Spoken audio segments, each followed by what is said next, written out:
Assalamualaikum warahmatullahi wabarakatuh. Ibu-ibu sekalian, semoga senantiasa sehat ya, dan tetap bersemangat untuk kuliah meskipun dengan banyak kegiatan yang lain.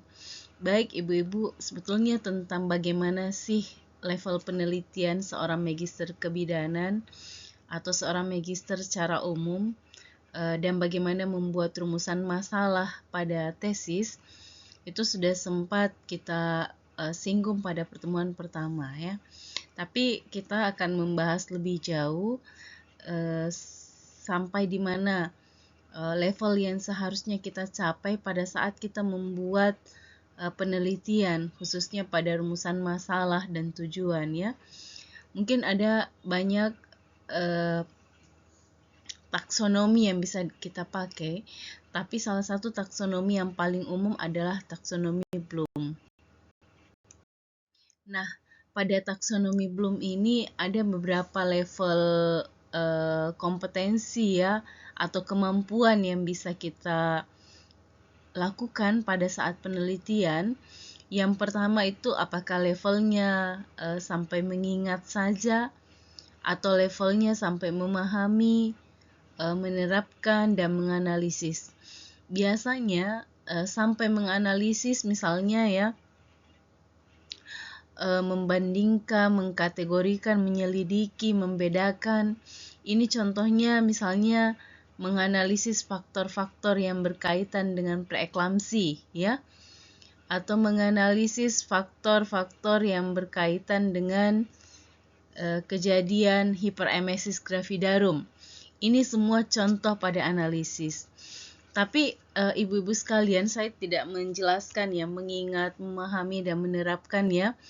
Nanti ibu bisa lihat penjelasannya di PPT ini.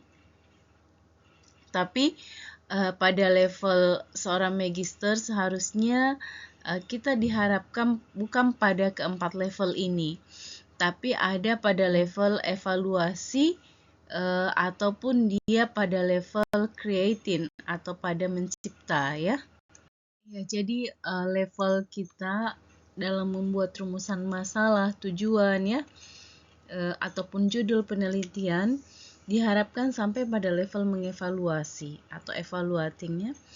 Jadi kalau level evaluasi itu ada beberapa kata kerja yang bisa kita buat ya, atau kita bisa gunakan seperti menilai, mengkritik, membuktikan ya, atau mempertimbangkan, ataupun beberapa kata kerja yang lain.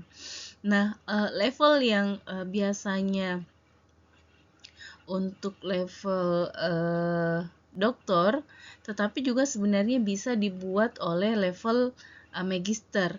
Mungkin tetapi tingkatan menciptakannya ya, jadi menciptakan itu bisa untuk level dokter, bisa juga untuk level magister.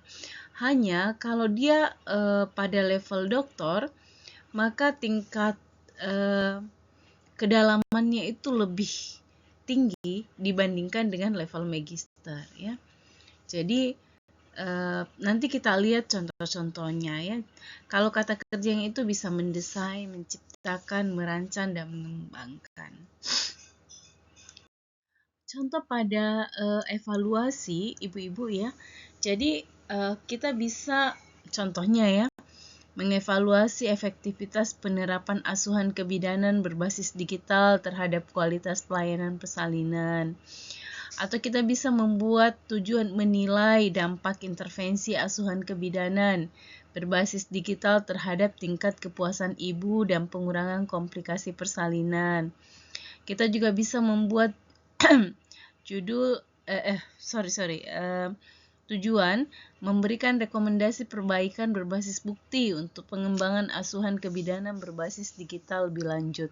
Ini adalah contoh-contoh kalimat yang bisa kita gunakan di dalam membuat tujuan dengan level evaluasi. Ya, jadi kita masuk pada menciptakan ya. Kalau kita menciptakan itu kan berarti merancang dan mengembangkan sesuatu ya. Bisa juga kita menguji prototipe atau sebuah produk dan mengevaluasi dampaknya. Jadi ini adalah salah satu contoh sequence ya, dari tujuan pada level menciptakan untuk tesis kita. Contohnya misalnya mengembangkan model intervensi inovatif berbasis teknologi digital yang mengintegrasikan sistem informasi kesehatan dan pendekatan holistik dalam pelayanan kebidanan untuk deteksi dini risiko komplikasi persalinan, ya. Jadi kita mengembangkan semua model. Yang model itu nanti bisa berbasis teknologi digital, ya. Nanti apakah berbasis AI atau berbasis misalnya web, ya, atau aplikasi. Nah, untuk deteksi dini risiko komplikasi persalinan. Kemudian tentu setelah kita mengembangkan, maka tujuan berikutnya itu adalah menguji prototipe. Jadi kan kalau kita mengembangkan sebuah produk itu dinamai dalam penelitian prototipe. Prototipe itu artinya sesuatu yang sedang berada di dalam pengembangan. Jadi dia belum bisa diterapkan ke masyarakat atau ke subjek, ya, karena dia masih dalam bentuk prototipe pengembangan.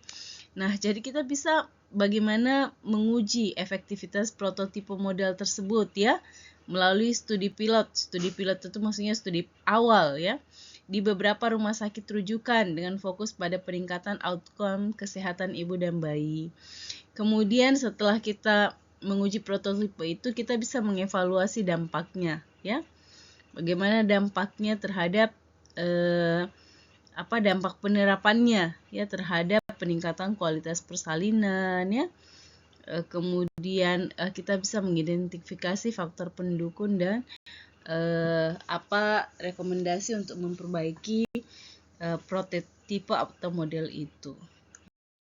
Ibu-ibu, jadi itulah tadi kalau ditanyakan apa sih perbedaannya antara tesis dan skripsi dan disertasi, ya.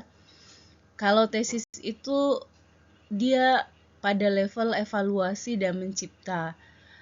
Tetapi apa perbedaannya antara S2 dan S3?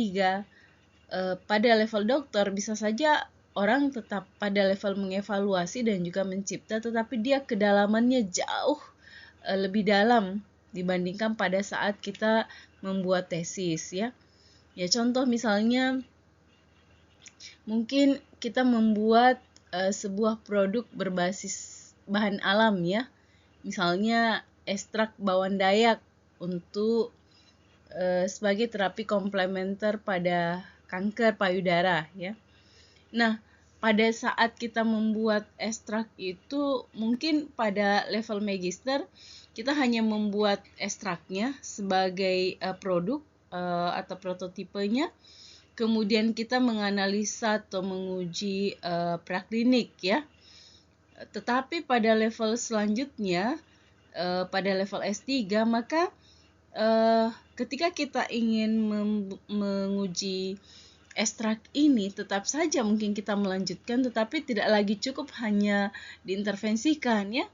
Maka kita sudah harus lebih jauh menganalisis misalnya apa bahan aktif pada ekstrak ini, bagaimana kualitasnya, kemudian berapa lama ekstrak ini bertahan, pada subjek yang seperti apa bisa dipakai dan seterusnya. Jadi dia akan menganalisis lebih dalam, ya.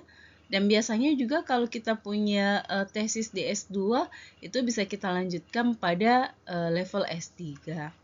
Saya kira ibu-ibu untuk masalah bagaimana membuat rumusan masalah dan tujuan yang memang berada pada level magister, ini adalah kata kuncinya.